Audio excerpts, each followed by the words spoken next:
સ્વામિનારાયણ। તારીખ 22/4/2026 વૈશાખ સુદ છઠ બુધવાર। ઉદ્ધવાવતાર ગુરુદેવ રામાનંદ સ્વામી જેતપુરમાં વિરાજતા હતા। સૌ કોઈ મુમુક્ષુજન સ્વામીની પવિત્ર જીવનક્રિયા જોઈને ગુણ ગ્રહણ કરતા અને આશ્રિત થતા હતા। એ સમયે જેતપુરમાં એક વિપ્ર રામાનંદ સ્વામીનો સિદ્ધાંત જાણવા માટે નિત્ય આવે।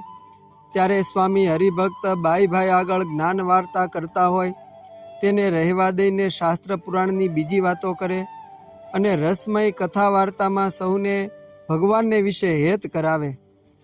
પેલો વિપ્ર તો સ્વામીના ભગવાનપણાની સિદ્ધાંત જાણવાની ગરજે એમને એમ 1 માસ સુધી આવ્યો, પણ સ્વામીના અર્ધની કાંઈ ખબર પડી નહીં। ત્યારે એ વિપ્રે એમ જાણ્યું છે જ્યારે એ નાતા હશે ત્યારે પોતાના ઈષ્ટદેવનું ભજન કરતા હશે।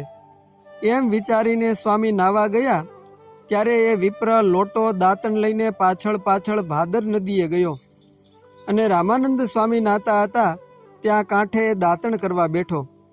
ત્યારે સ્વામી નાતા ઓય બાપ, ઓય માં, ઓય બાપ, ઓય માં એમ બોલતા જાય ને માથે પાણીના ખોબા નાખતા જાય। ત્યારે એ વિપ્ર બોલ્યો, જે સાધુ મહારાજ શું ભજન કરો છો?